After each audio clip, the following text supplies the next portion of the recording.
The older your kids get, though, the more you learn or have an idea of what they've done with it. Yeah. So he's only 1. If he was 3, you might actually know. Yeah. You might be like, oh, It's commonplaces. Yeah. Like Dylan, to this day, just randomly packs bags full of shit.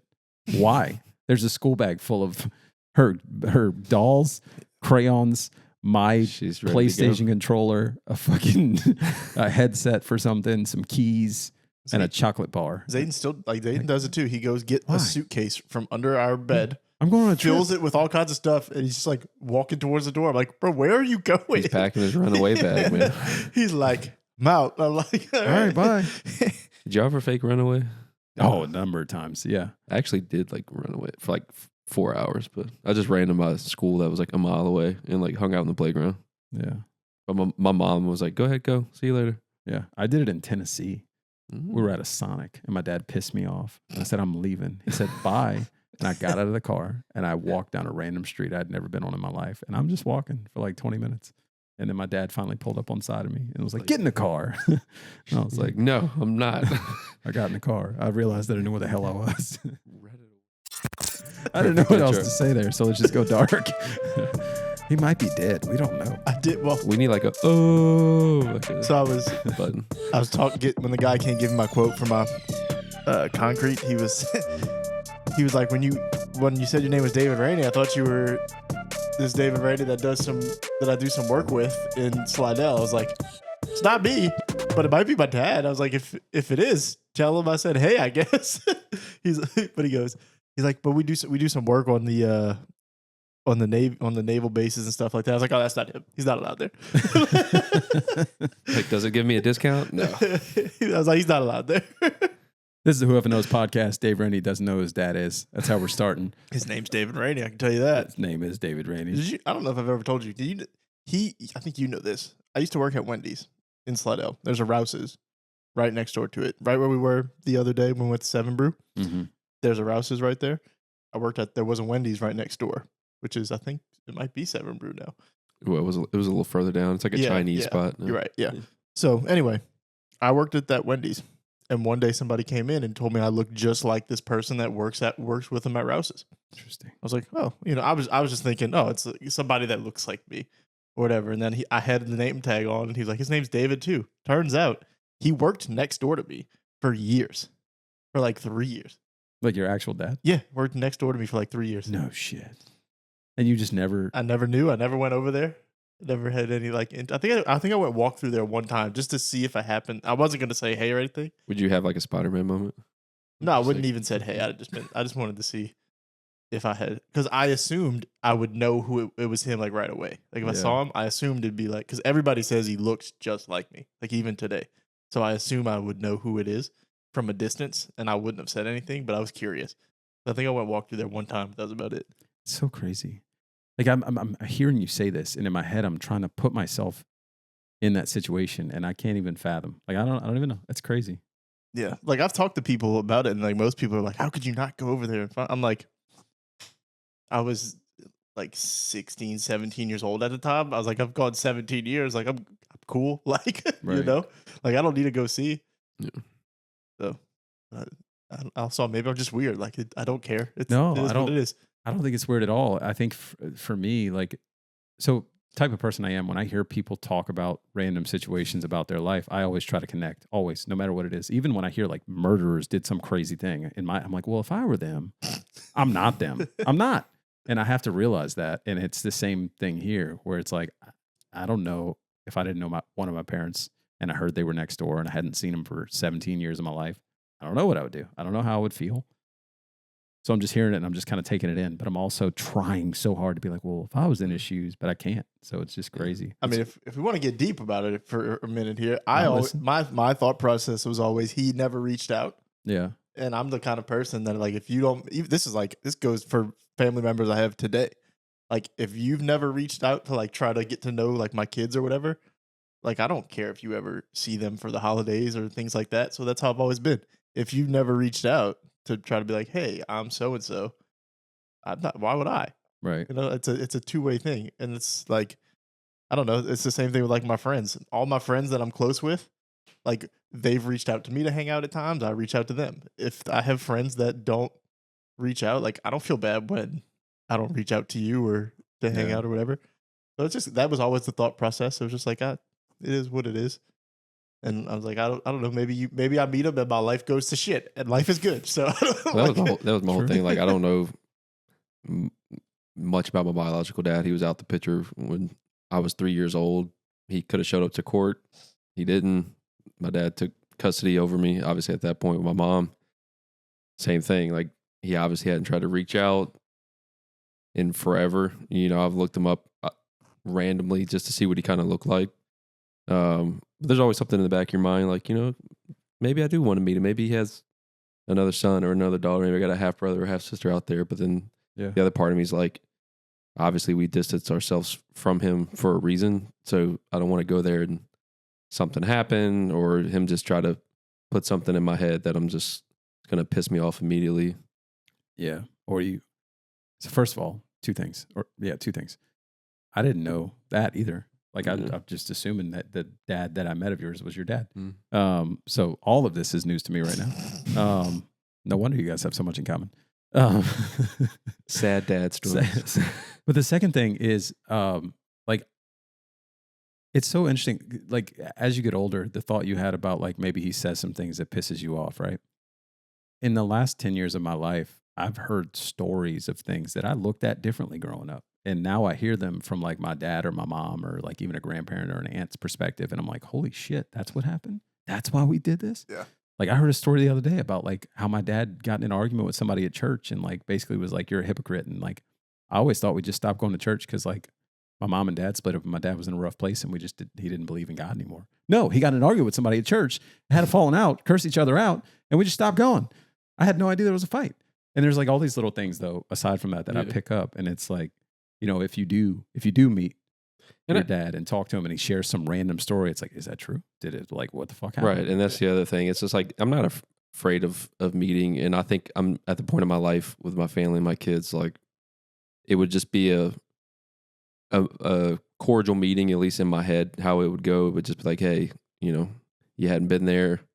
This is me just meeting face to face, giving you the courtesy, like, hey, I'm doing fine type of thing, you know, but not really needing any assistance. But then again, I'm always worried that kind of opens the door up because then you have to communicate somehow to meet up. And then that kind of opens the door to that. And then all of a sudden they could try to get in your life when you really don't want them to. So then it kind of opens the door like, look, everything's fine now. I'm good with my life, with my parents, with my kids, my family. I'd rather just kind of keep it that way at this point. Yeah. I mean, it makes sense. I don't think there's a rule book for life, right? I think kind of is what it is. And you all make the best of the situation you're in. I mean, I don't want to speak for anybody else. I know someone who, I know someone who didn't really have a relationship with their dad. And then in their later years, they I guess met him or they got back in each other's lives and then they lived close to each other and they started hanging out and doing holidays together. And now they're like, you know, a part of each other's lives. And like, maybe it goes that way.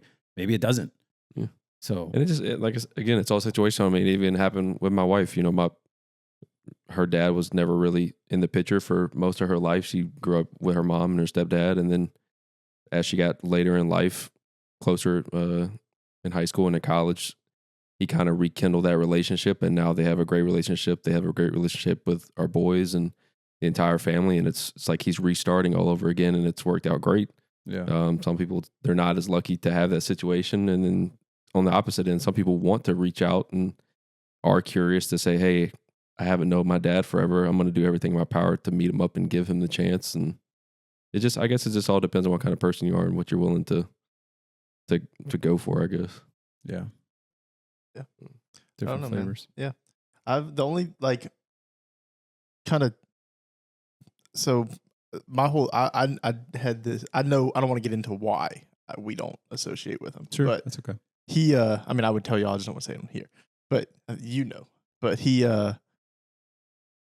so I'm trying to think what I want to say, but I never like wanted to have, like, I didn't like him. Yeah. Is the best way to put it. Maybe something. What happened? Yeah. I didn't like him. Yeah. And then I just how I went through life. I was like, I don't want to meet him because I'm kind of a hothead sometimes. And I'm like, I don't know what would happen. But then, you know, what changed it was, I thought, you know, about the did I tell you when we found that article where like somebody, Your dad died. when there was it's weird. He was like murdered. It ended up being a funny story, but like I saw that and for a split second I was like, whoa, like my dad died. And at that moment I was like, maybe I should just let that go. Yeah. Like I don't need to meet him.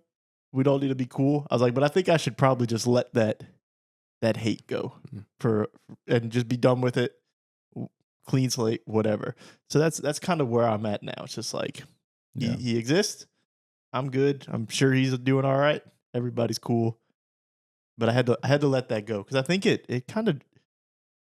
I always told my wife, I was like, he kind of drove me to be like a better dad. You know what I mean? Yeah. But like it was like fueled by rage almost, and it wasn't healthy. It's not healthy. So I had to let that go. But now we're like. That it was kind of weird. It was like I've always wondered, like the day is gonna come where I find out that he did die. He's dead. Yeah. But I kind of had the feeling for a minute, and I was like, all right, I know what I need to do now, and that's just kind of.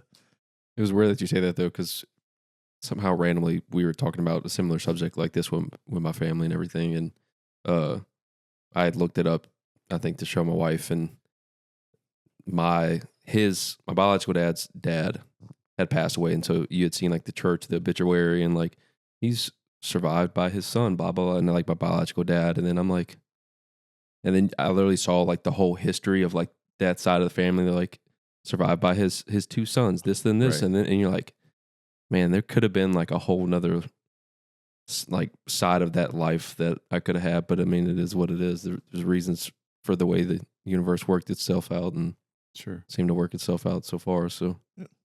Anyway, the vibes were supposed to be high today. So, you know what's funny is as we're talking about this, in my head, I was like, how do we transition away from this? And we don't have to. I love deep conversations. I had a buddy that texted me yesterday that I didn't even know still listen to our podcast. And he was like, bro, what the fuck do you guys talk about? And I was like, it's a crapshoot every week. I have no idea. That is the hardest question to answer. When somebody finds out we have a podcast and they ask me, what's it about? I have no idea what to say. Yeah. Just say whoever knows. I mean, it's perfectly that's what it is. Well, my standard answer is like, I was like, honestly, it's a reason for us to get together every week and hang out. I was like, imagine you're just at a bar, just having conversations about God knows what. I was like, that is literally what it is. Sometimes I was like, most childhood trauma. Sometimes it's fucking hot bitches. I'm like most of the time, it's probably us trying to be funny. Is what 85% of it is. We succeed. and that's the other thing I tell everybody. I was like, we think we're funny. I was like, I have no idea if anybody thinks we're funny. I was like, but we get some laughs out of it. To be fair, I don't think I'm funny. I just laugh at stuff. Yeah. So. Yeah. But that's what I'm telling you, that's the hardest question to answer. I'm like, I don't know. I don't know what it's about. They're like, even Berto will ask me, like, what are y'all talking about tonight? I'm like, fucking no. Should probably have a plan. Yeah. Not my style. Everybody's like, anybody I'm talking to, I'm like, yeah, I'm doing this tonight. And they're like, what are y'all talking about? I don't fucking know. Like, like I have some things written down, but we may or may not get to them. Tune in next week to know if they finish their thought. And I'm like, especially during like in this dead part of sports, kinda, there's just like, who knows? Yeah, that's why it's called Who Effing Knows, guys. Yeah. It's literally the reason. And I've had people tell me, you need to lean more into Who Effing Knows. And I look at them and I say, how? Yeah, like I don't think there's a way we could. I think we're there. I think the only way we could do it more is if we legitimately had a wheel of topics. We tried that. Yeah, but we didn't have a wheel. Like if we had a wheel. We pretended. I went. We had topics on the board. You talked about a dead time in sports, though. I think it's a good time in sports. They have the enhanced games coming out in a few days. I didn't read anything about it, but I did see like a quick post about that earlier. Where they're telling everybody they can take all the steroids. I love it. I saw somebody say they already had that. It was called the 90s. 90s were good. Arguably the best era of sports. 90s were good. Yeah, it's like, I don't know, it's weird activities. It's like swimming, weightlifting. So everything that's in weird the stuff. Everything that's in the Olympics. Yeah, but it's not fun stuff. I don't know what would be a fun stuff. You want to watch like boxing, MMA. You want Barry Bonds to get juiced up again and just get back out there and start hitting some. Give me 70+ home run seasons again. That'll bring me back. That's fun. I don't think it would really impact basketball at all. I don't think you just have fucking meatheads I feel like with basketball, it would just be dudes that are Endurance, like maybe? not getting hurt. Yeah. Because like you're still going to be lean and, jump through the roof. There's a ton of guys that do that already. What would be the funnest? Like mixed martial arts? Probably. That's what I was thinking. Just two That it would make the most massive, sense? fast dudes that are. Because like they had a beating picture of a shit guy out that's swimming. Yeah. He was yoked, bro. And it was like, what's the point? That seems like it would. Was he fast? I feel like that hurts. Yeah, I don't your know. speed. I don't know. That's what I'm saying. His trapezoids. Oh my goodness. I was like, why I would feel you? like he was probably better there. Right. Why would you need to be that big? I feel like that's more. What do they call that? I don't know. Not buoyancy. Don't get Aaron started on buoyancy. There's resistance. There you go. There's resistance in the When water. water is resistant, there's a word for But- it. Mass and stuff.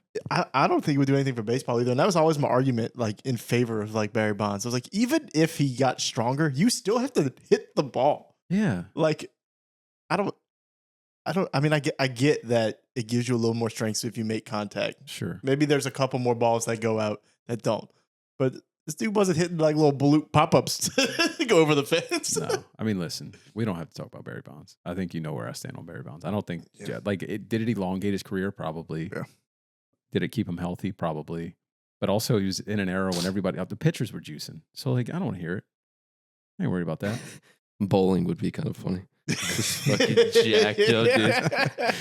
Just throwing 45-mile-an-hour balls down. The balls are breaking the pins. Balls are 25 pounds. The pins are flying back at the people. Like, what the? He's got like baseball, like the netting. They got cages behind the audience. Oh my goodness. Or are they so like? I imagine they're so big. Like, imagine these jacked up dudes that are so big that they can't even like do the form of bowling. They just throw it overhand. Everybody, we've all seen the dudes in the gym. I have friends like this that their back gets so wide and their arms are so big that they can't even move the same way. Like, yes, they can't even itch the middle of their back. Yeah. It's like you physically can't do certain things.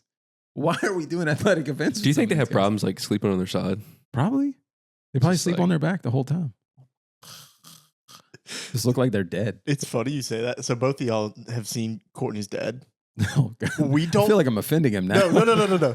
He's like the first person I He's think young. of as like jacked, right? Yeah. We don't know where Zayden got this from. No, like he didn't tell him this. Nobody taught him this.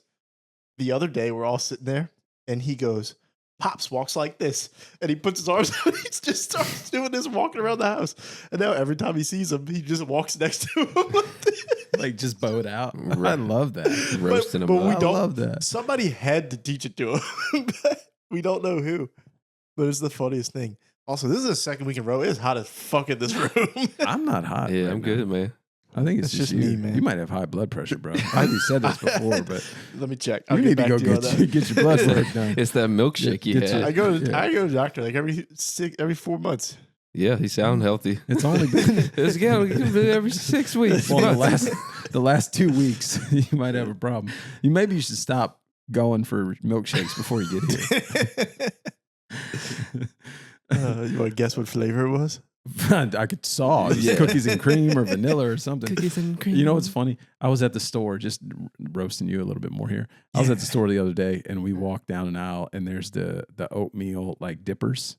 You know what I mean? It's almost like the old like not fun dips. It's like the little slim packs that have like the cookies that are slim, and there's like the cream. Okay. Yeah. And Dylan looks at him. She's like, Kaysen has those all the time. And I was like, first of all, when do you sit by Kaysen in the cafeteria? And why do you remember that he specifically has cookies and cream? And then I thought about it for a second, and I was like, actually, that fucking checks out. I don't know if he actually has We those, have but never bought those. I'm hoping she was just saying it to roast you because she heard it. But We have. If he has them, I don't know where he got them from. It ain't us. doing I hardly know what you- tradesies at cafeteria. Yeah, I hardly know what jail you're talking trades. about. they're like the Like I know what you're talking snack about. pack Yeah. things that are like, there's cream. I'm trying to remember He- the original. He may have had it Remember like the one cereal time. sticks? Those were good. I feel like he probably had it one time, and she's saying She he probably remembered. always has it. You know, her dad's a cookies and cream guy. Maybe he's a cookies and cream guy. Yeah. I mean, I know they do make like the Oreo ones where there is just the cream and you dip it. Mhm. The original thing I think of is like they used to be the crackers and the cheese Yeah. was one of the things, or like peanut butter. Dunkaroos. That's what I was looking Dunkaroos. for. Mm. That's Yep. the ones I They was made a looking for. comeback. They did. They still sell them. I don't know what they did on the last day of school, but Kason came home with a bunch of like old school candy. He came home with like push pops, baby bottle pops, fun dip. I'm like, where did you go? I'm sick of the school giving them so much junk all the time. My daughter comes home mean. Okay, I need them to stop giving them all this nonsense. Well, when school first started, like, I mean, obviously y'all have been through it for 2 years now, but when school first started, there was like, they said it had to be like healthy snacks or healthy-ish snacks that they brought, right? So we sent them with, not like, the most like unhealthy thing we'd send them with would be like a bag of Cheez-Its. Sure. Right? Like we're not sending them with candy or something crazy, but most of the time it's like little Nutri-Grain bars or whatever. Mm-hmm. And then we go to the graduation the other day, or the whatever it is, the ceremony thing they do, and they do the awards in the classroom afterwards, and the teacher's giving out nerds and all the time. Like all the time. You can't send them with unhealthy snacks because they get them all day long. It's like they have little parties and everybody's tons of cupcakes every week. Which I'm like, yeah, I'm like, it is what it is. Like, we don't really give it to him at home. I'm like, so if he gets it at school, like, it's fine. Like, I don't really care. It was just the fact that they told us no unhealthy snacks. And here we are. Teachers just pumping them full of it. Yeah. I got this 21-year-old teacher that's just out of high school giving my daughter junk every day. And I can't be mean. They do have some young teachers at that school. Her teacher's very young. I can't. Yeah. She's the youngest there. I went to my brother's high school graduation the other day, and they had all the principals from all the feeder schools there, all the different elementary schools. The principal had to be like 25 for one of these schools. I was like, what? How is this happening right now? Some Alabama school systems, man. That's true. Well, tiny schools.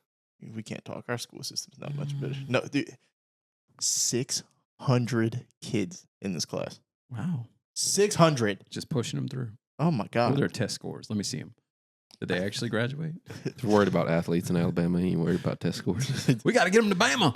I was like, we got to get them football players on the field.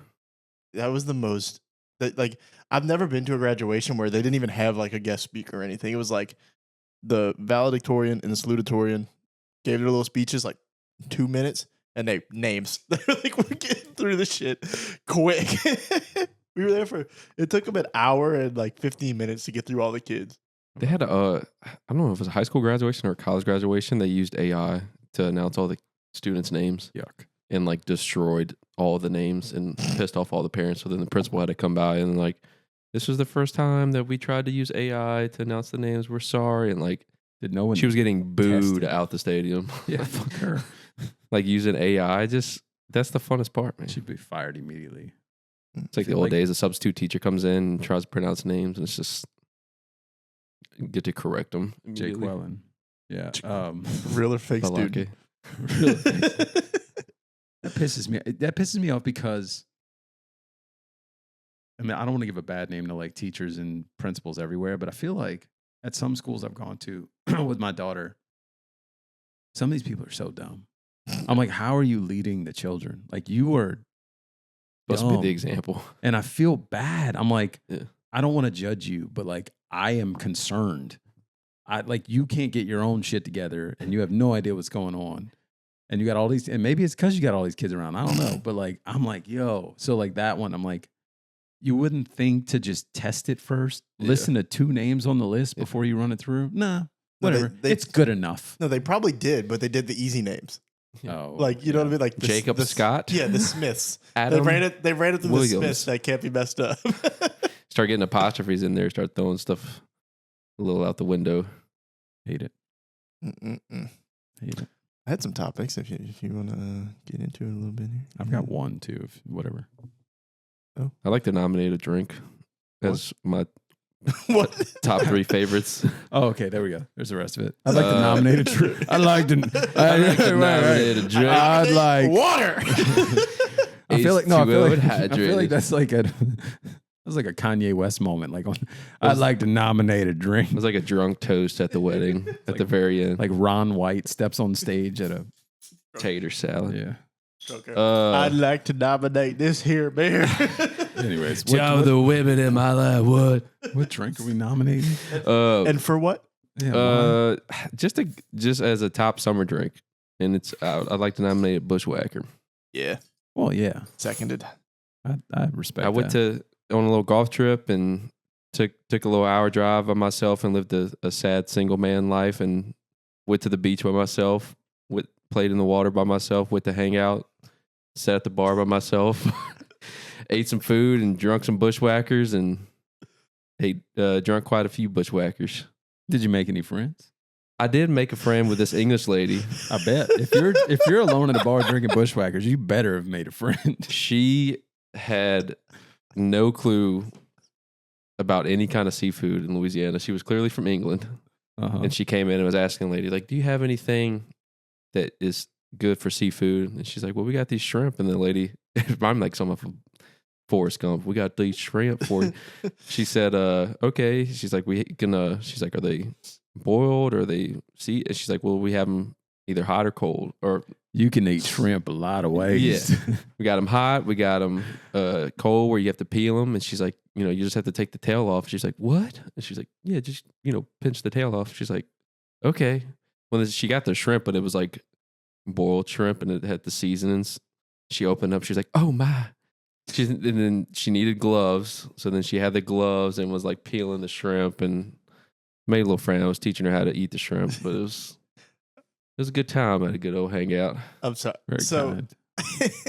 I'm all for like grabbing lunch by yourself and everything, but you kept naming the things that you did by yourself, and I started to wonder, at what point is it sad? I mean, like, what's the saddest thing? I joked with one of the guys we played golf with. Like, what's sadder, going bowling by myself or going like mini golfing by myself out there? Putt. No, I think mini golf is people, I didn't do either, but I'm just trying to kill some time. But I don't want to sit on the beach for 7 hours. This is an odd thing to say because you play putt and it's quite literally golf. But bowling is similar to golf where you could just go play by yourself. Yeah, like it's an individual thing. But putt is a social activity. Is it? Yes. I've never in my life. Are you practicing competitively for putt? Yeah. Hey, never in my life. That's a good watch on YouTube if you ever get a chance. Championship mini golf.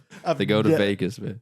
I thought the saddest part was sitting on the beach by yourself, because if I saw you sitting on the beach by yourself, I might want to go ask you if you're okay. I don't know. Like, that feels freeing. It just, all of that feels individually. If you said, hey, I went and did this, I'd be like, oh, that's cool. You went and sat on the beach for 2 hours by yourself? Sure, I'd do that. Right. And then you said, oh, I went to the bar by myself? Yeah, I'd probably do that. Oh, I did this by myself? Yeah, I'd probably do that. You did it all in the same day. He kept going down this list. And it sounded like he was planning his last day. Well, that's what ultimately, like I got at the end of the day, and I was like, I felt like this should have been a good day, but I felt like kind of sad at the end. I was just by myself the whole time. But it's just like, people have self-care days, you know? It's like, if you heard it from anybody else, like a woman went out and she was like, oh yeah, I went to the beach and tanned by myself, and then I went and had a few drinks and ate, and I was waiting for you to tell me you walked into the ocean and we're hoping you didn't come out or something crazy. Yeah. Like, it was a yellow flag. There was a lot of waves. And some waves hurt, man. Didn't they have some flesh-eating bacteria out there recently? I don't know. I was looking for sharks. I didn't go too far out there. Always flesh. I mean, good for you, man. I'm glad you had a good day. I enjoyed it. I'm not even a beach person, but I was like, I'm 40 minutes from Gulf Shores. I might as well go make a day out of it. I didn't have kids. I didn't have the wife. I was like, when was this? Like a few days ago. When I was in Alabama. Were you? Yeah. Were you in Alabama? Dylan's graduation. I was there. Could have been like, hey, buddy, I'm going to the beach. Pretty close. Could have been it. There you go. I was there. To be fair, I got there like at maybe 3:30, and I was gone by like 6:30. That's funny. You did all that in 3 hours? I was just really trying to, and this is that sounded like I woke up at 7. What I'm about to 5. What I'm about to say is going to make it sound even sadder. I was really just trying to watch the sunset on the beach. Okay. So I was like, it's a nice day. I kind of want to just sit on the beach and watch the sunset. What happened? The Bushwhackers kicked in, and you said, you know what? Yeah, I watched the sunset. I forgot that's how this conversation started. I watched the sunset. I want to recommend a drink. Yeah. Bushwhackers are very good. So getting back to that, nominate. I watched a 2-year-old get destroyed by a foam party though. Nice, that's really sad. Hall of Fame summer drinks. Bushwhackers in there. Gotta be. Does daiquiris correct the list? Yeah, for sure. And like, does it take the top spot though? I don't think there's a specific beer, but like an ice cold beer has to be a. What? So I don't believe you. I don't think you believe what you're saying right now. And I say that with the most love, But because I have a story. Story time. It's time for story time with Patty V. I remember when we went to the UL Tulane game and it was hot as balls. It was so hot that the ground was melting, literally. It smelled like burnt rubber because there was. And I was like thinking the whole time and saying out loud, man, I really want a cold beer. And Dave's like, it's so hot, I can't even think. I don't like cold beer when it's hot. I don't like that hot. Basically anything when it's hot. That hot. All I can think about at that time was surviving and water. Water's a Hall of Fame drink. And in my head, I was like, bro, right now is the perfect time for a cold. I would love a cold beer right now. Not at that point in time. I think I was just trying to survive. For the record, guys, it was one of those days that for the people that listen to us and understand LSU football, it was the day when everybody fell out at the LSU game. Yeah. Like, this is a national crisis. Everybody's dying at the LSU game. Everybody was dying at the UL game. It was pretty damn hot. I'm not gonna lie. They literally were bringing people that, like, they had the ambulance were helping people in the stands. Oh, it was rough. That stadium ran out of water. I was ready to leave. I was like, I don't care about this game anymore. It did. I'm not gonna lie. So I'm a big bad, like, I don't need help. I'm good. We got to halftime or the third quarter, and I was looking around in the stands, and I realized there was no water. And I was like, I normally don't go talk to the team people at all. And I just started walking up to the water girls, and I was like, hey, can I have a Gatorade? Can I have some of that pickle juice? I was like, fuck this. I'm staying hydrated. Yeah. I will not survive the second half. You guys can hate me. You can kick me out. Fair game for your argument, I guess. But I think that day was an outlier. It probably is. Yeah, but like if I'm on the beach, like a cold beer, relaxing. What if it's 110 degrees on the beach? You're probably just not on the beach. No, that's different. Like I have hot so fast. I have access to water. Like I can go get in the water. Okay, you know what I mean? Like, or I generally have like bottles of water that I can just dump on my head or something and keep cool. Keep cool. That makes sense. But we've had the conversation that I'm rarely just sitting on the beach baking. And if I'm moving around doing something, I don't think the heat. That was the other issue at the game is that we were just standing there in the heat. You were killing me. I was like, bro, we're not getting any content. You're like, it's too hot to record. I did not give a shit about that game. You basically should have just been like, it's too hot to live. I told you I wanted to leave. I didn't care. I wanted to go home. I was like, all right, bro. I was like, go get lunch or something. I'm so distracted. It's hot. I was like, you're just staring at shit. What do you mean you're distracted? It's a different level of heat, man. It was rough. But I think the game the game ended up being a little closer. But I think at the time the game was kind of a blowout. Yeah. And then it was back and forth. But Tulane did pull away at the end. They pulled away in the fourth. And I was like, we ain't got to stay. Like, summer drink for me, I'm going like the frozen iced coffees, like the frozen Irish coffees. Those are really good. Same thing as a Bushwhacker. Basically, it's just got coffee in it. The issue with the Bushwhacker though is because it's hot, you can only have so many of them. They're too milky and like, now generally thick, the ones that I've had. So like if you go to Floribama and get one from there, they're strong. You only need about 2 of them. Yeah. So like usually if they're done They'll right, sneak up on you.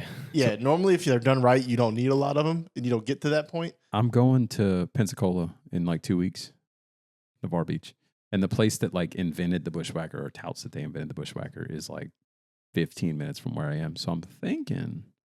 Gotta go, right? Yeah. We're going to Destin in like a month. I might have to figure it out. I'm going June 14th.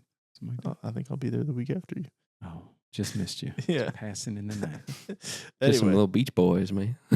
Beach bums. Just beach bumming. We don't even like the beach. If you've listened to old podcasts. Well, you see, what I did was book a place that's across the street from the beach, but has this giant pool. So we may not even have to go to the beach. Yeah, we're on the bay. We're on the bay side in like Navarre. So we're like, they want to go fishing and shit. I'm kind of down with it. That's cool. The place we're at's dope. It's got like this dock that's like 100 feet out. I'm like, yo, I might just fish from the dock if y'all don't rent a boat. Bring a fishing pole. We'll just hang out, drink beer, sit on the dock. Fucks with it. What? What was your topic? I'll get to mine. Mine's not fun. Well, it might be fun. I was at work and just talking, people talk at work, and they were talking about Barstool Sports. I'm like, all right, whatever. And they're talking about Mintz, and then I randomly brought up that we had talked to Mintz before, and they're like, yeah, didn't he get in trouble once? And I was like, yeah. And they're like, what? He like got canceled for saying the N-word, and I was like, yeah. And they were like, what happened? And I was like, well, he's singing a song, he's like, karaoke karaoke on his podcast or whatever, and he tripped up and accidentally said a word, which Shouldn't do that. I'm kind of dumb. We're old enough to know better. Anyways, so I'm in my car later. Oh boy. I did not. But Dedication 2, I'm just randomly listening to Dedication 2. And Cannon comes on and it's like, wah, wah, you know what I mean? Cannon. And I'm immediately, I'm like, howdy do, motherfucker, it's Weezy Baby. Well, there's a word that comes in and I'm like, oh, like just me in the car. And I'm like, wow, okay. Literally hours before I'm talking about Mintz, and I'm like, I get it now. So I guess my question and the topic I was going to bring up is there a song that just might get you? Because for me, apparently it's Cannon. Off the top of my head, I don't know, but I'm sure there's a couple of them. It's the one, like ones where it's like, it's quick. You know what I mean? Like they throw it in there quick. I can see it. Like Lil Wayne. Yeah. Just, but like usually the songs I listen to, like I know pretty well and I know when it's coming and, you know. Well, for me, it was. But to your point, I could see how somebody would slip up doing it. Also, it was like 7 a.m. when he did that. Probably shouldn't wake up and do that either. Very true. For me, it was, I hadn't heard that song since like 2012 or whatever, or late, younger than that, probably 2009 or whatever. And I was just brought back to little hoodlum me. And I'm remembering words and saying words I don't remember I know. And then I get to the word and I'm like, oh, no. You're not that guy anymore, buddy. It's not even okay to think it. Let's move past it. You ever go to concerts and like when that happens, you look around to see who says it? Oh yeah, they had young when Mo Bamba was big. It was like all the white college kids were saying it. Like I don't know. I found if you want to give it the same oomph, light, so to speak, you just replace it with like cracker or like just so you could say it. Yeah. And you don't have to like awkwardly like Kanye West, like Gold Digger. You're like, I ain't saying she broke. Instead of saying broke, like the clean version, you could just say crack. Yeah. And then I immediately go to, ironically, another way song. I'm a ride from my mother. And this is like, it's really hard not to say that because that's like good. That's a good nomination. And I'm a ride for my motherfucking crack. Yeah, a lot of Lil Wayne. Yeah, that's what I'm saying. He's just. Because it fits into the flow of the song. I think it's also an artist that maybe just us and people from here, like you just know the words and you don't even realize you know the words because you just memorized them, you know, through osmosis or some shit. Osmosis Joe, great movie. Osmosis Jones. Anyways, continue. I'm proud of you that you do censor yourself in the car when nobody's around. It's a sign of a good man. I just can't. Yeah. I think I've told this story on here before. And I'll admit it. I don't care. I'm very open with like who I am and things I've done. When I was younger, like I was a hoodlum, man. I shaved head. I hung out with like nothing but like people from a neighborhood that like nobody was white. And I thought I was okay. I was like, yeah, I'll say this, say that. And one of my buddies one time was like, hey man, like when you're around this person, don't say that. And I did. I was like, oh, I don't get it, but whatever. And I just didn't. And then Katrina hit, and I went to high school in Texas. And there were some kids in class that were throwing the M-word around. And one of the teachers he was a black guy. He was an older black guy. He got pissed. But he also got very emotional. And the kids that were saying it, like I said, they were black. He like, in front of the whole class, made an example of them. He was like, you don't understand. And like went into like history of like how he grew up and like why it hurt to see them using that word and the way they were using it, like in a playful way. He's like, that is a very hurtful word. And he like just... You know, I guess everybody's got their own experience with it, especially from their culture.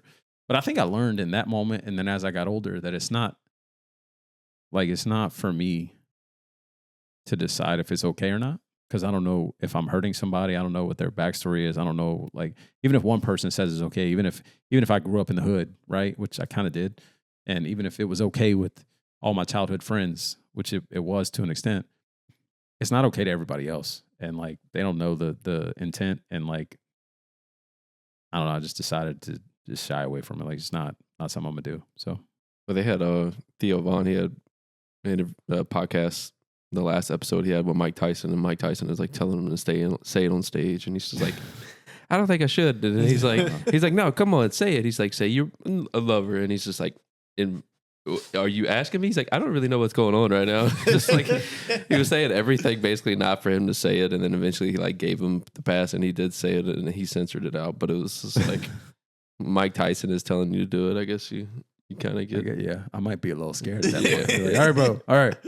He's like, come on, man. He's like, stop being a pussy. He's like, also, the most Mike Tyson is so interesting. Like the most like non-intimidating voice, but knowing it's Mike Tyson, I'm like, all right, bro, all right, chill. Well, it's so funny because I always knew the joke like with him and the pigeons and stuff, but I didn't really know what was the reason behind it. And he talks about like when he grew up, he had a pigeon that was he became Mike Tyson because he got bullied and a guy took his pigeon and like and ripped the pigeon's head off.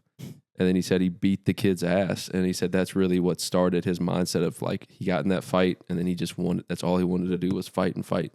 And he just talks about how he loves pigeons and he used to take care of pigeons and would clean their cages. And like, I was like, I couldn't picture this big swole ass dude just taking care of pigeons, but he loves his pigeons, man. All right. Best man on the planet. Did you ever see that, that we talked about it a few weeks ago, like after the podcast, the Chud the Builder guy. Oh yeah, dude. And now he's in court and he had like a $1.25 million bond because he thought it was okay to go around saying whatever and freedom of speech. And obviously, like you said, whether he thinks it's okay or not, obviously I'm sure he's doing it for views and for other things. But obviously if he went too far with it, it's going to end up costing him more than likely a lot of years in jail.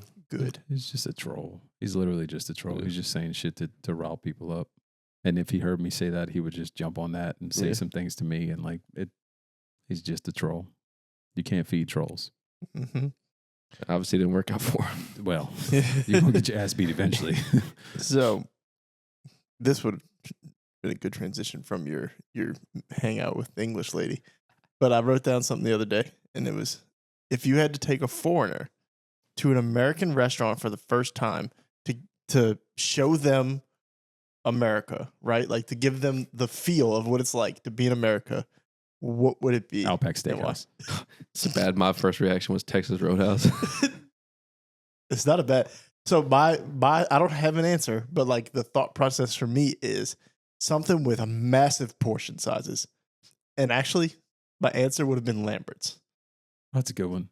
I do like Lambert's too. It's fun. Because I think you get the because what brought the conversation up was Chad and I were talking about Gulf Shores, and I was like, man, I want to go to Lambert's. And he was like, last time we went, you ordered a plate of bacon. I was like, could you imagine bringing somebody from like France where the portion sizes are so, and we were talking about his wedding and everything, and we're talking about how they went to Italy or whatever. And he was like, you don't understand, like the portion sizes are so small. I was like, imagine taking one of those people to Lambert's and you just order a plate of bacon and French fries.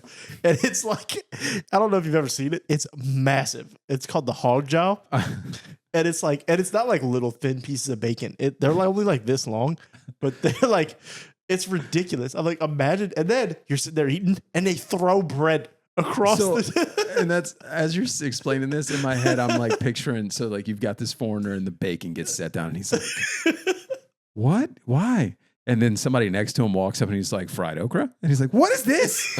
And then bread flies past his head. And he's like, somebody else comes with a thing of mustard and it's the joke mustard. It's like, what is happening here? I don't know that there's a better nomination. What's that place in Texas we went to where they got the big buff, like they just bring you the giant plates of chicken and like mashed potatoes and. Oh yeah, that's a good one too. I can't. Abby would know the name of it, but I can't think of the name of it. It's just like. It's like a diner that's been around for 80, 90 years and everything's family size. So you're like, you get chicken and they just bring you a plate that's piled high with chicken. You get mashed potatoes. I don't gravy, even think you order. Do you order anything? I think the sides are included. They just bring you. They're like, hey, your table's getting a big ass thing of fried chicken, mashed potatoes, and macaroni, and here you go. I love that. But I think the key to this conversation is it's got to be the portion size. You have to aim for portion size here. Portion size and experience. Yeah. Like, I say Texas Roadhouse because I think it'd be fun to get like a foreigner on a saddle and just get them like, what is happening right now? Roadhouse is a good option. I went Outback because it's similar, but also it's like kind of homey. It's so America that we're like saying, hey, this is what Australians do, and it's not at all. It's not at all actually. Yeah, like this is what we think that you guys. I'm sticking with Lambert's as my nomination. That is a good one. Golden Corral. That's any buffet, probably. Like, even the Chinese ones. Yes. Even Golden Buffet. Yeah. I don't even know if they have buffets, but I imagine. Or you take them to like a Costco where you could get pizza for $1 and it's huge. Or Fat Boys, like anything like that where it's like these giant slices of pizza. Yeah. Those are good ones. None of this food's good, by the way. I just want to throw that out there. Even Lambert's. Lambert's is like... It's bacon, and there's no bad bacon. Well, Lambert's is more than bacon, sir. You get bacon a lot of places. For me. I've gotten fried chicken from there also. It's hard to mess up fried chicken. Yeah. Well, fried chicken's one. Well, no, fried chicken's. I know. I disagreed immediately. I was like, I don't know. Fried chicken's one of those foods where there's some fried chickens are better than other fried chickens, but I think the worst fried chicken is still okay. It's like pizza. The worst pizza is still okay. So we're talking floor and ceiling. Floor of pizza is higher than the floor of fried chicken. Fair. I mean, you could like undercook it and things like that. It could be dry. It could be like not seasoned at all. Be bland as hell. Yeah. There's some. You could really mess up fried chicken. I feel like you can give me $1 pizza and I'll be fine with it. Yeah, like frozen pizza. Frozen pizza is a perfect example. Pizza, gas station pizza. Pizza is Hall of Fame. Like the Hall of Fame is named after pizza. Right. If you're talking foods that are never bad. Yeah, that's fair. I don't know. Even maybe like a hot dog might be in that conversation because it's just consistently a hot dog. Yeah, like I don't think burgers are in that conversation because you can have a bad burger. Yeah. The floor is definitely lower.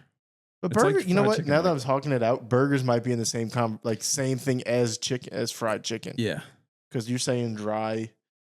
You could dry them out. You could undercook them. The difference with burgers is you usually have some kind of topping on it. So even if it is dry, it might still be okay. Yeah. I might have talked myself out of the chicken, but I've had it at Lambert's and it was good. So. Yeah, I think if you think that all fried chicken is good, you haven't had good fried chicken yet. It's probably more I've had fried chicken. But speaking of weddings, this is one that I think you're gonna enjoy. What's the most? I know I got a couple people getting married. We got a couple destination weddings, which that will be another part of this conversation. But what's the most important thing when planning a wedding? I feel like this might be a passionate thing for you. As a weddinger or like someone going to a wedding? Okay, we'll do both perspectives. First, what's the most important thing when you're the one planning it? Oh, that's so hard. My most important thing were the cocktails, but that's not everybody's most important thing. Is it so when you're planning it, are you thinking of you or the people? For me, I was thinking, well, it's hard. When I say cocktails, I was thinking of me specifically because I was like, hey, I want this specific cocktail made this way. I'm not kidding you guys when I tell you I gave the bartenders a fucking recipe for how to make the exact signature cocktail. I was about to say, as like your thing? Okay. And I told them they had to order specific things. And if they couldn't, then I was not going to go with their bar. I was like, you need to have this, and this, these ingredients. And I don't want these cherries. I want these cherries. And if you get those cherries, I'm going to be very pissed off. So like I was Grimzilla in a way. But I don't think that is the most important thing, actually, now that I'm thinking of it. For me, when I was planning the whole wedding with my wife, I was thinking of the vibe. Yeah. You know me, I'm like a vibe guy. And I was thinking of how does this flow into this? And how does this flow into this? I was like, okay, we're going to do the wedding. Okay, my wife wants a marching band. We're not going to do a second line, but I think it'd be really cool if ceremony closes, there's a marching band that starts and they kind of like walk us into the reception. And I was like, all right, that's cool. Cause it's like the sign mentally, it's the sign of, okay, we're starting a party. And then you hand out your champagne as you're walking in and the band's going. And like, that signifies the start of the party. And like, from there it was like, okay, now I want the food to be top notch. Can't have bad food. I want the cocktails to be top notch. Can't have bad cocktails. That was it for me. Now, for my wife, she wanted a live painter and she wanted maybe live music, but we kind of had the band. She wanted pictures, stuff like that. That wasn't me. I wanted people to have a good time. And that's how I viewed the good time was the food and the cocktails and the way everything transitioned and stuff like that. So, see, for me, and this is from both perspectives as someone attending a wedding and planning it, it's music and food, and it's kind of interchangeable. Like I might put food ahead, and not even like the like real food, the little hors d'oeuvres. Yeah, like those have to be good. And you're talking about like my signature drink was simple. I just wanted like Crown Vanilla and Coke. It was simple. So, but it wasn't like an old fashioned that needs to be like a certain way, right? So it wasn't like a big deal to me. I told them if I saw them muddling cherries, I was going to be pissed off. I'm like, don't you fucking dare. Now, open bar was like non-negotiable. Yeah. Like I think that might even go without saying, like, and let people do what they want to do with it. Like you get whatever kind of drink you want to get, but open bar with some selection is non-negotiable. But I think the food is number one for me, but I could be convinced that the music is also number one. But I think it's so close between the two that the music you're talking about the vibes, and I think the music that might put the plays music plays into it for sure. If you have a bad DJ or a bad band, you're cooked. Yeah, especially with like the friend group that you have too. You know, what my answer was going to be, I was going to say it's a close tie between food and DJ, because either one can kill the vibes. Like you could have a good DJ. The food's not going to make or break it, so I feel like the DJ is more important. But if you have shitty food, that people are going to start talking about it. They're going to be like, man, the food really sucked here. There's just, and that's a big thing. As soon as, you know, you're sitting at a table and you're talking to everybody, you kind of want to have something at least that's halfway decent to eat. Yeah. But if a DJ is just playing shitty music and he's playing songs that no one wants to hear and it's not getting people up out the tables, then you kind of get the lame wedding vibe. How many weddings have you been to? I feel like I got lucky with my wedding. Our DJ was awesome. How many weddings have you been to, though, where like the first hour and a half, they're playing lame stuff, and then it's like the last 30 minutes, all of a sudden you're like, oh, why didn't they do this the whole time? Yeah. It's like the rated R. Not the rated R, but it's like, all right. I feel like once they get freed up, I've been into quite a few weddings where they're like, all right, everybody, if you don't want to hear whatever type of music, this is, because they try to appease everybody for that first hour or so, because it's grandmas, it's grandpas, it's whoever, and then they just go balls to the wall, and that's when you're like, well, they could have been playing this the whole time. We told our DJ to just make it a party. We're like, hey, I'm not going to tell you what to play. Yeah, you're one of the top rated DJs. Make it fun. I'm going to be completely honest. I remember my first half of my wedding DJ, and I couldn't tell you what he played the second half. I don't remember like any of the music from mine, but it's not because like I was drunk or anything. I felt like I was doing so many things and talking to so many people, and these people wanted to go to we had the photo booth or whatever. These people wanted to go do the photos. These people wanted to go do. I'm telling everybody, thank you, hey. Yeah. And the only time I felt like I sat still was like for our meal or whatever, and the speeches. And at that point, like the meal, you're focusing on your wife, and then the speeches, you're focusing on the people, and there's no music. It's like I don't even remember much about the music, and like the food, we had our meal, so I remember our meal. I don't even like people told me the food was good, but I don't even remember. Maybe I tried it. I don't know. I sound so conceited with this, but I feel like my wedding, of all the weddings I've been to, was my favorite wedding I've ever been to, and it should be, right? But like our food was phenomenal. We had char-grilled oysters. We had like this phenomenal steak. I can't even. It was at the Jackson, first of all, which the Jackson was not my first choice, but they made it such a great experience. And for me, I thrive on talking to everybody. So like my wife is on the dance floor the whole time. I'm like talking. I pop in and out of the dance floor, but like I'm talking to everybody. Like, hey, thanks for coming. You know, but I'm not seeking people out. Like you're talking to me. I'm not coming to find you. I don't give a shit. Yeah. But I was talking the whole time. I remember a lot of the stuff our DJ did. Our DJ was awesome. Like there was a part of the it was like maybe 30 to 45 minutes in after like everything starts to get going. He played Gold Digger. And Victoria's on the dance floor the whole time. And he takes the microphone and he starts rapping along. And he gets on the dance floor and he's rapping to her. And he's like, I ain't saying she a gold digger. And he's like talking shit to her. And I'm like, this is fucking hilarious. It was so much fun, dude. Like, I don't know. Like everything about it was perfect. Yeah. I haven't been lucky enough to go to a wedding where they have a live like music. I feel like that could also change the vibe a little bit. Yeah. I don't know if I would. I don't know. That wasn't even a discussion. Like for me, it wasn't even a discussion. It was like DJ and like I like live music a lot. Yeah. And it was a discussion. But live music for a wedding, the bands aren't good enough to be charging what they're charging. Yeah. Some of these bands are like charging outrageous prices. But don't get me wrong, like like when I used to work in the quarter, my favorite thing on earth was going to Frenchman and just going pop in all the different like Blue Nile and all those different things and just going to catch the live music. But that's the kind of live music I want. And it's not wedding live music. You know what I mean? Right. Like it's like jazz music that I want to hear while I'm out. But like, I don't really need to hear a cover band. You know, like don't get me wrong. I love a good cover band when I'm out and certain things. Like you were talking about going to wherever the whiskey tavern or whatever. Yeah. And they had the Oh, he's real good. Yeah, that's what I'm saying. He's real good. But like I don't want that at my wedding. 90s you know country what I mean? don't miss. Yeah. But on a night out, that slaps. But I don't want it at my wedding. I do appreciate like the walk up songs though that have like the live violin and stuff like that. Those are really cool. Yeah. Yeah. I don't know if nah, we just played music. We didn't have nothing like that. But I have liked that, like been to certain weddings where it's like the violin and they play like a new song. And I'm like, oh, this is really cool. Yeah. Like takes you like 5 seconds to realize like, oh, that's my buddy had like a 4-piece ensemble that was just playing for like cocktail hour and for like the walk up stuff. Cool. And they would play nothing but pop culture stuff and like new stuff. And I would have to like tune in for a second and be like, oh, that's really cool. They're playing Kanye West right now. That's awesome. It's charge $6,000. Oh, okay. It's so funny talking to like people nowadays, like watching people I know that I'm close with, like plan their weddings and stress over it. And I was like, it wasn't ever stressful to me.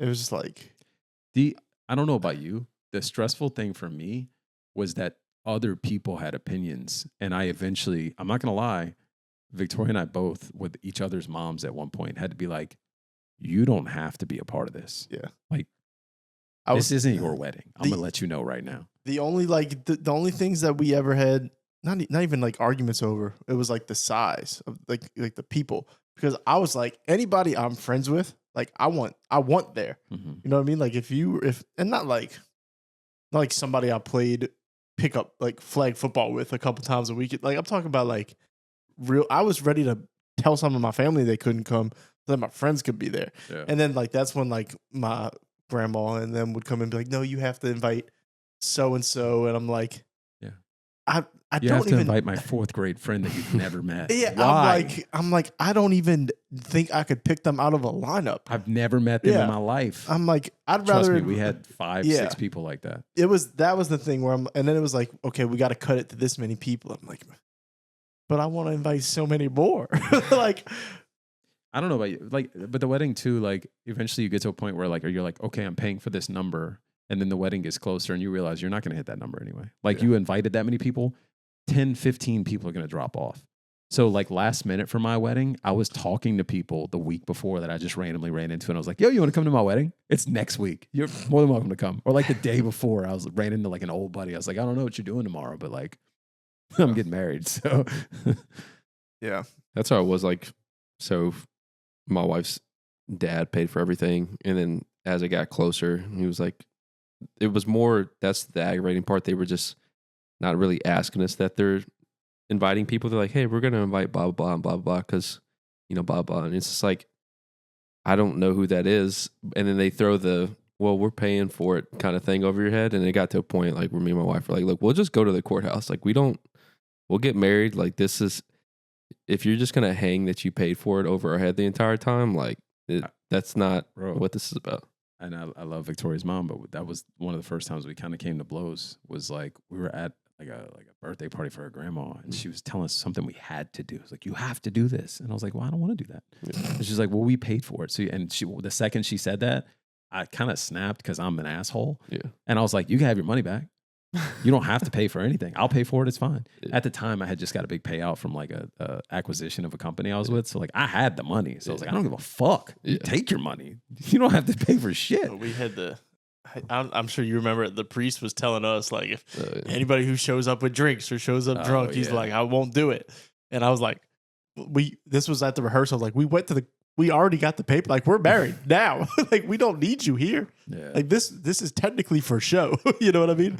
Like, and I remember I had to have a couple beers like sitting there waiting before we went and actually went out and did the wedding, because I don't do public speaking. So like I had to have some drinks before I went and did my vows and stuff. So I was like, I don't care what this dude says. I don't care if he sees it. Bring me alcohol in here. I was like, I was just getting rubbed the wrong way. I was like, you're not gonna tell me what I can and can't do on my wedding. If we want to show up plastered, we're going to show up plastered and stumble down the aisle. I've always been like that. I'll be respectful, but the second you make it a thing and you tell me this is what has to happen, I'm going to look you dead in your face and be like, now it's not. Right. I'm going to be honest. I wasn't planning on showing up drunk, but now that you're telling me I'm not allowed to, we might take a couple shots before we come in here. I'm not trying to be defiant, but now you just were disrespectful to me, and now I'm going to do it to piss you off. This ain't about you, buddy. So, all due respect to whoever your I'm not even talking about your pastor or preacher or whoever it was that married you. That was great. Shout out Pastor Chad, Celebration Church, my guy. I think he was from the same church that I've told you didn't want to like baptize our kid or whatever. We've had that conversation, but another time. Circling back to the weddings that I have coming up. Mm-hmm. So next year we're supposed to have 2 destination weddings, one in Cancun and one in Italy, Ireland-ish. I'm excited about it. Now, people that may or may not be going to these weddings have very strong opinions about destination weddings. And I'd like to know where y'all fall on them, because I've heard both sides. Everybody's like, hell yeah, we're booking this. I'm excited. I'm ready to go. And the other one's like, that's selfish. I'm not going. We're not doing it. How dare you not do it somewhere where everybody can go? So where do you fall? I'm going to say this real quick. If you fall, and I don't mean disrespect, if you fall in the camp where you say, how dare you book it that far to where everybody can't go, well, it ain't about you. So don't really matter. But I'm also not in the camp of like, hell yeah. Like, I think as the person planning the wedding, you need to understand, because I think that some people that are invited probably feel like they have to go, right? And they're like, oh, now you're making me spend this money. I think as the person planning the wedding, you have to know, like, if it's in Italy or like Germany or somewhere that's like far and it's hard to get to, like, even people you love and care about and want them there, they might not be able to go. Right. Because you're asking a lot of them. Yeah. And then, but I am in the camp of like, if I have the money to go, hell yeah, that's a great excuse for me to now plan that trip. Yeah. No, shout out to Chad, because I know he listens every week, and one of them is him. His is potentially in Italy. And I've already told him, like, brother, if I can make it, like, financially, like, I'm there. But I need you to plan everything. You just tell me the flight to buy. That is a hard part. Yeah. Because I've never been out of the country at all. So I'm like I was messaging him the other day, like, how do I get a passport? Because I don't even know how to do that. So I'm like, you tell me exactly what to buy. Okay, good to know. But I'm like, you tell me exactly what flights to book, where I'm staying, and just tell me where to put my card information, and I'm good. You can be all right. Yeah, I'm like, that's all I need. Now, there was the conversation of he wants me to fly up earlier than Courtney to do, like, interesting, for a couple days for his, like, bachelor party. I was like, I don't think that's gonna fly. She is, like, quite literally, she is not gonna fly by herself. Yeah. Also, I'm not flying by myself. Aaron can speak for this. Not happening. It's a tough ask. I don't know. Like, some people aren't gonna make that trip by themselves. This can be hard. Yeah, but I'm like, part of it is like Ireland and Italy has been like on the top of my bucket list forever, and Courtney's never wanted to go, and like this is, and it's a wedding that I'm like, I can't miss it, like unless I literally cannot afford this at all, like I will be there. And the other one is her brother, so we can't really miss that one either. Now that one is like they're trying to convince us to bring the kids. I'm like, that's no. You're not about to tell. You can't tell me I have to bring my kids to another country. They've never been on a plane. We're damn sure not about to bring them to another country. Yeah. So that's a whole nother thing.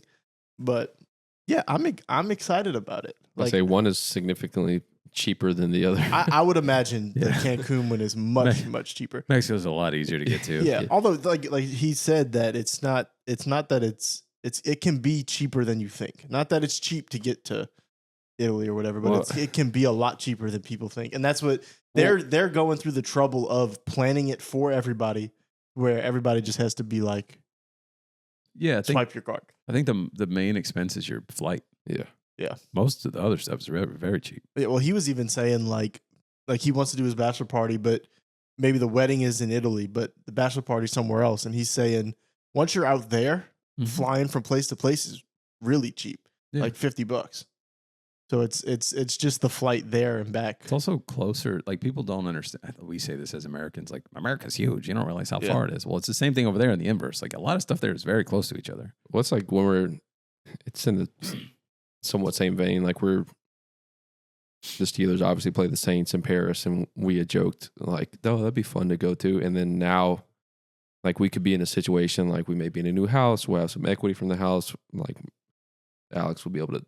She's selling some houses. We can use some of that. And so we're like, all right, well, this may, at that time, it may be feasible. And like you said, the biggest thing is the plane tickets. And so it gets to the point where, same vein as a wedding, it's just like, why not? It's like, it's going to be a once in a lifetime experience. Like we can go, we can make memories, but then same thing. Like you don't realize how close places are. So like when we go to Paris, say we're out there for a week or 2 days, a weekend, 2 days, London's only a 2-hour train ride. So it's like, all right, well, let's just take a train ride for 2 hours, spend 2 or 3 days in London, and then go to Paris. And it's like a lot of places out there are short train rides away from you being able to just experience a brand new city. Yeah, see, we talked about when they announced the Saints were going, before we even knew the date, the Steelers or anything like that, because like it's on my birthday. So I'm like, kind of went through this. But when they announced the Saints were going to be in Paris, I was talking to the guy at work about it. And I was like, if I'm going to go out the country, though, like if I'm going to spend the money, I don't think I want Paris to be the place. Like of all the international games, I think I would rather pay to like go to the game in Spain and watch whoever it is rather than the Saints in Paris. Because like Paris would be fine to go to. Like if we're going to go out of the country and do all this, I kind of want it to be somewhere more fun. And this is somebody who's like, I've been on a cruise out of the country, but like I've never been like on a vacation out of the country. So like, I don't think I want my first one to be in Paris. Yeah, like last year would have been cool as a Steelers fan because they played in Ireland. Like that would have been. That's the thing. It feels like the perfect football trip. Yeah. Just going to slam Guinness, eat a bunch of heavy food and go watch football. I think Spain or Germany would be a hell of a trip too. Germany would be cool. Spain would be cool. Yeah. It'd be fun. It's like we got the least cool. I think the thing is like he said though, Paris, like you watch the game in Paris and then you go travel. Yeah, you're already out there. Yeah, like we're not going to spend realistically the entire time in Paris. Like Paris, you spend a few days and then you go to London for a few days and then you take a short an hour train ride here and then you spend. You can get to Italy, you can get to Germany, you can get to like Italy and Germany is fun, but like you say London like that. Just some countries just don't interest me. London don't just seem boring. It doesn't seem like a boring country to you. Like Paris, I feel like I see the Eiffel Tower. We're good. We can just keep it moving from there. There's so much to do. There's so much to do. And like Paris, you wouldn't want to be very long. Like probably like a day or two. London too, but like other places, like there's so many other places out there that you'd probably want to go visit. The issue with these trips is you can't just go for. It's not like, oh, we're going to see a game in Nashville. We'll fly in on a Friday. We'll leave on a Sunday after the game. It's going to be like a week or two. And at that point, it gets like, that's what makes these trips so expensive. You're like, if I'm going through this trouble, like we're going to make it a trip and it's going to be at least a week. And that's how you get to the thousands of dollars. But it even like once you're out there, it's not expensive. Yeah. It's really not that bad. It's it's getting there. Yeah. You're staying in a hostel. I have my, for me in my situation, like I have enough points where I can pay, like I've already looked at it. I can pay for 2 or 3 nights in Paris or London. And then they have hotels out there that have employee rates that are $89 a night, so I can make it work depending on where we're at to where the hotel stay isn't the most expensive part. Like I said, the most expensive part is the flights. And supposedly they have some kind of laws where like they can't price gouge on the tickets. So like even if you weren't able to win the lottery and you had to get it at face value, they can't price gouge it. I don't know how true that is, but I don't know. I wonder how expensive those tickets are to the game. Yeah, because that's another thing. If it's $500, I'd say I don't know if they did the lottery or not yet, but I haven't gotten an email about it. Yeah, to know. I don't think I'm going. I'll be honest, it's not even on my list. All of our vacations are kind of on hold because of the potentially having 2 weddings out of the country next year. It's kind of ruining everything, but not ruining everything. But we can't. Like they were just cousins were just asking me when we were coming to Dallas to go to a Rangers game, and I'm like, I don't even know that I can pull that off. I've got 2 vacations planned already, and then from there it's like, I don't know, just so much shuffled in life. I'm trying to figure out what's next. Like I don't know. We'll see. Who knows? It could be a thing, but it would be a very last minute thing. Yeah, and it, I don't know. I'm probably trying to go to Atlanta for a Saints game in Atlanta. That's what I'm saying. I'm more likely to just be like, where else are we playing? This year. I don't even know if we have any cool games, like any cool cities. Steelers have Nashville. They get Tampa Bay. We have talked about going. Shabuzi's going on tour. Yeah, I'm trying to convince Courtney to go to Nashville to go see Shabuzi. Can we go to Atlanta together? I want to go to Atlanta. Atlanta's dope. When is I'm that? not even gonna lie. If January, I think. If you're going, cool stadium, man. If you're going, you just we can carpool. We don't have to fly. We could just drive. It's 8 hours, 9 hours. It's a long drive, but I'm down. I would love to go. You just have to tell me that it's happening and give me a little bit of heads up. And I got a buddy out there that would welcome us with open arms. I don't know if he'd let us stay there, but I could ask. We don't need to stay there. Brad Smith, are you listening? We don't need to stay there. I'm sure we could find some. We just make him come. We'll get an IHG hotel. It'll be cheap. Oh yeah, that's true. Get the employee rate. He doesn't give a shit about the game, but who cares? He's Atlanta's fun, dude. There's a lot of fun. We stuff went to the happening in Steelers and Falcons, and they brought out Soldier Boy, man. Yeah. Well, downtown Atlanta sucks. To be fair, the actual where the stadium, there's like not a lot happening. January, but we're not in baseball season. I was gonna think about Braves games potentially also at the same time, but also nowhere near anything. Yeah, but no, I'm like Atlanta. I've reached this point where I'm like, can I tie something into a base? Like, can I do a baseball game and knock out a stadium while I'm on this vacation? Cool stadium, but very much like every other new stadium. Yeah, but I want to knock it out. It's one I've never been to. I'd like to go, but January it's not possible. That's upsetting. But I'm down. I'll go to a Braves game whenever you want, buddy. You just say the word. You just got to be like, hey, I'm going, and I'll be like, Courtney, I'm going to Atlanta. Got to bend the trip. I think it's January 3rd. Write it down. Okay. Yeah. Figure it out. Let's go. Right after New Year's. I got family out there too.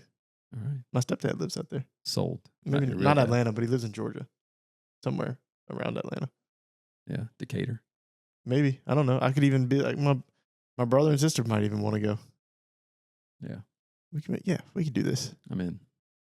Don't they like have notoriously cheap tickets, or is it the tickets are expensive and the concessions are cheap? Yeah, yeah. I'm not really worried about the concessions. I'm also not somebody that needs to have like super good seats. Oh, I don't care about like seats. put me with the people at the top that are party. I'm gonna walk around anyway. I'm gonna find a bar on the 300 level and just watch. Yeah, I just want to be able to talk my shit. Yeah, and then if we're losing, just get drunk. That's it. Yeah. Like, I'm cool. Let's go. You guys haven't won a Super Bowl. That's the go-to. That's it.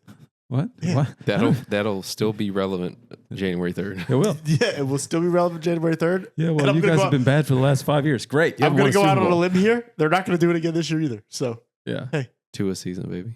And by January 3rd, we might all be fighting to win the division with a losing record again anyway. Can your quarterback do basic math? Can he even fucking think? Can he close his fist? All right, that's so rude. Jason. What? I don't think I had anything else. I think that was it. But yeah, anyway, we'll talk.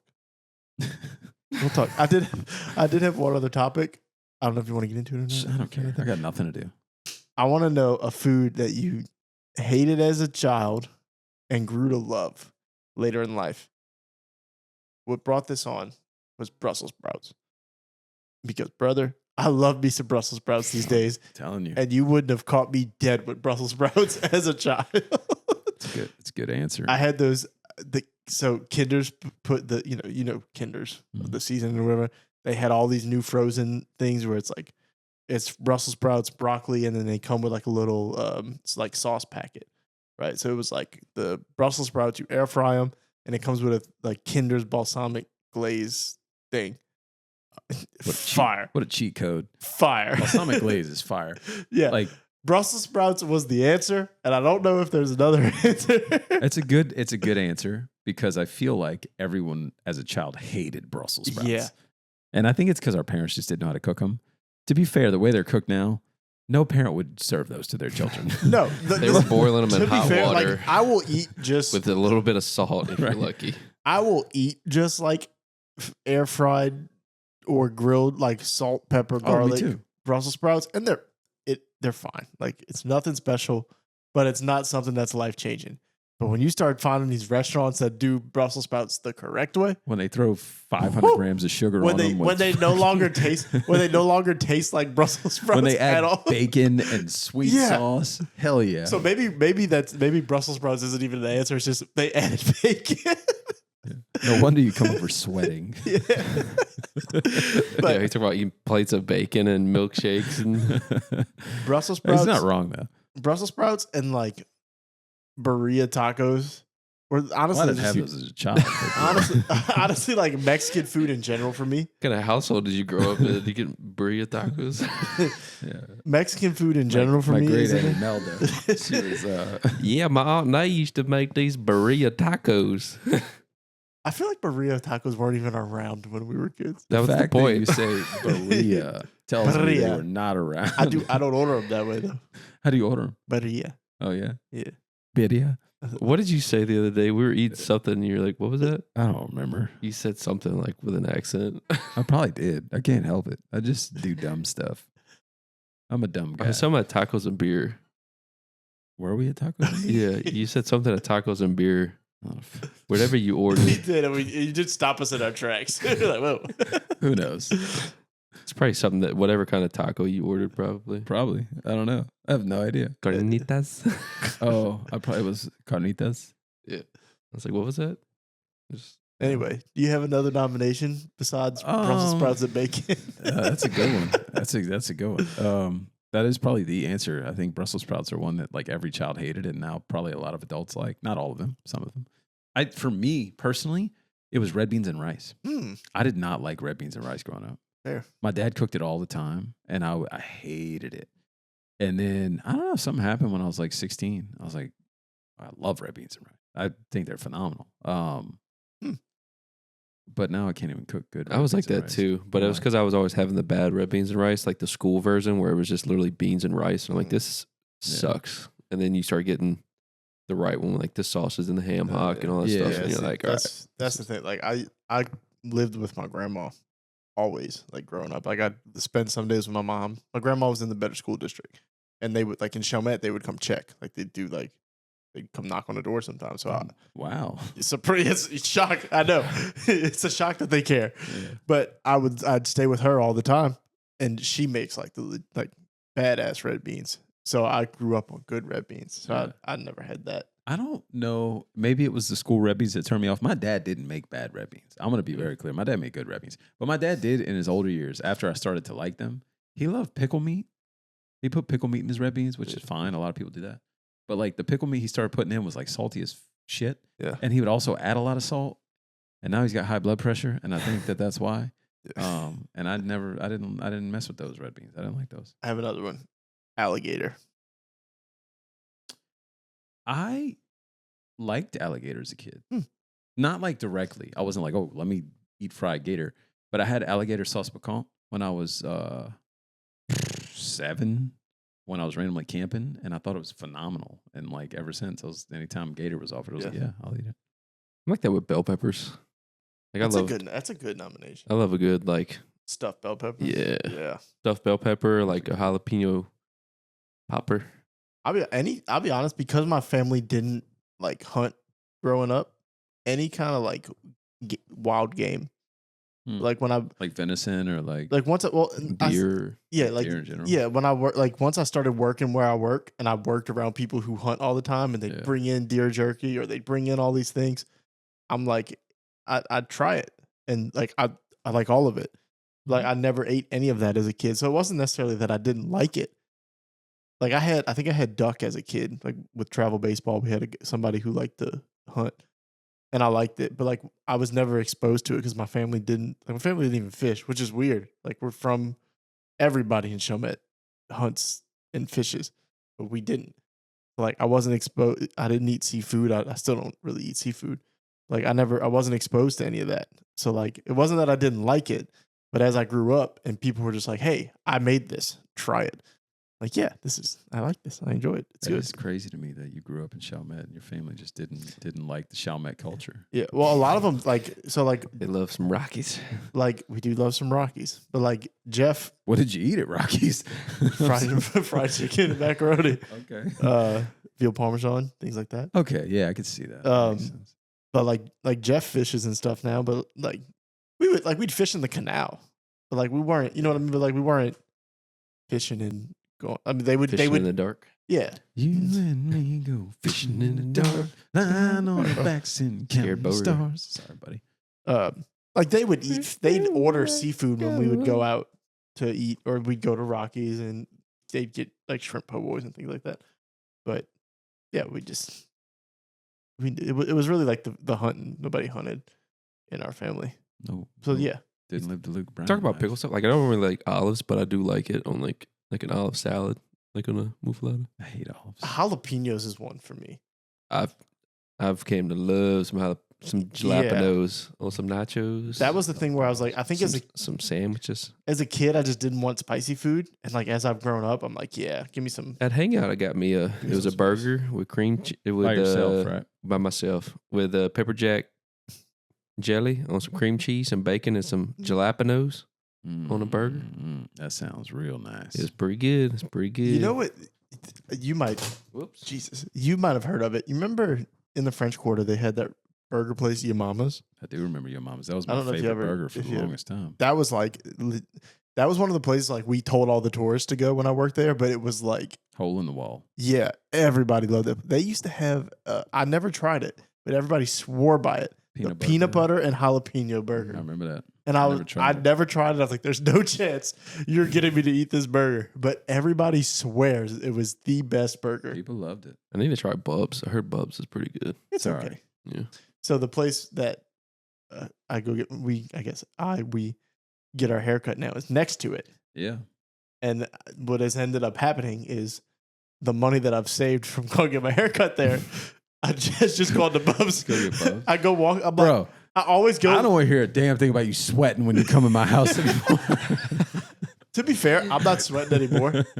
I don't know if it was just because, I don't know, when we first sat down, it just took me a minute to get settled in. But what it is. But I've gone, I'm like, Bubs is right here. Like, that's just where I'm going. And it's fine. It's a good little smash burger. It's nothing, like, I would never go out of my way for it. Yeah. But like, if it's the option for lunch, I'm like, all right, it's fine. I'm gonna be honest. I was kind of let down by them. Like I had heard of them for so long. They had a cult following, and like, you know, they had a cool story from their owner and everything. And like, I finally tried it like in the last 7 months, and I was like, it ain't it. Yeah, it's fine. It's fine. It's a fine burger. Like, so if you put it, falls in like the category. It a smash burger? It's a smash burger. It falls in like the category of like a Shake Shack. It's better than Shake Shack, I think. But like, you start putting it up against like it's not better than Five Guys. It's not better than Coop's Burgers. Coop's that burger. Shout out. I've never had Coop's. I've been wanting to go there, but it's too difficult to go. There's a little pop. I don't know what is happening. You gotta find them. Follow Coop's that Burgers on Instagram. Former sponsor of the pod. What did we used to do? That was sponsored. I won a burger giveaway at some point. I don't remember.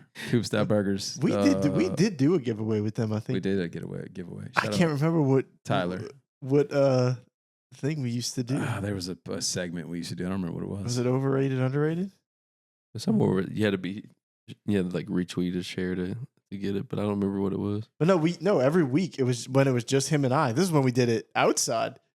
We did a segment that we put it on the screen and everything. I think it was overrated or underrated. I don't remember. And he would just throw something out there, and yeah. Back in the day, I'm telling you, I think we need to just redo early episodes. We were a lot more not scripted, but a lot more like segmented. Yeah, and I think it would be better now. Probably. If we went through and did some of those things. Even like how the top fives we used to do, I'd like to do them and see if they're anything close to the same top five we gave 3 years ago. Top 5 ice cream bars. Yeah. That's what SpongeBob. I'm gonna go back. I'm gonna watch some of the early episodes. Okay. and we'll redo those segments. We don't need to keep going. Is it hot or not? I'm trying to remember. Smash Pass. Smash Pass. Because of Smash Burgers. Yeah. Oh man, what a time. I think one time I just said Hillary Duff. Yeah. Smash Pass. She's in Sports Illustrated. I know. Listen, the conversation of who is the elite cracker is over. It's over. It's her. She is. Remember how Hillary Duff? Yeah. We were named. It was the Betty White Elite Cracker Hall of Fame. It might just be the Hillary Duff. Well, she was on my list. Remember, I was like from day one. Yeah. I mean, we talked our like hall passes and everything. I have mentioned Hillary Duff a lot of times on this podcast. I love my wife. Sorry, I love you, baby. You look like Hillary Duff. Actually, you're better. It was like Hillary Duff and who's the other? Oh man. Aubrey Plaza always got mentioned a lot. She did. It was like Aubrey. It was always a thing. It was like Aubrey Plaza's having a moment. She was in something, and for like a year, we were just like, anytime she came up, it was like she's having a moment. There's a lot of things we talked about. But yeah, shout out to Hillary Duff. I realized that the other day when I was talking about when the Mintz thing came up that I brought up earlier, and they were talking about Mintz, and I was like, yeah, I had him on our podcast. And they're like, what? And I was like, yeah. And then 2 seconds later, they're talking about Devin from Hold the Man. I was like, yeah, I had him on my podcast. And they're like, what the fuck? What is your podcast? I need to see your. I was like, yeah, not as cool anymore. Well, it's still cool, but it's it's different. The Devin one did the numbers I expected it to. Mincy didn't do as well as that podcast sucked. The Mincy podcast is probably one of our worst ones in my opinion. Yeah, the quality of it was shitty. Our setup was shitty. We didn't have a lot of. We messed up. Like we tried to be the traveling circus, and it like didn't work out. And this is the only time I publicly apologize for it, but I feel bad about it. Yeah. Nowadays we would just take this. It'd be so much better. It'd be fine. Yeah, but our audio was bad because we couldn't get it set up right because of the computer was all like there was always something that would randomly mess up. So always. Yeah. But oops. It is what it is, man. Sorry, Mincy. Shout out to Ethan for at least giving us a decent spot to do it in. Right. We did have that whatever the breakfast we had that day that she went was phenomenal. What is that place? I don't know. We had magazine. We had so much coffee, so much food, chicken biscuits. But it was like hot chicken biscuits. Hot honey chicken biscuits.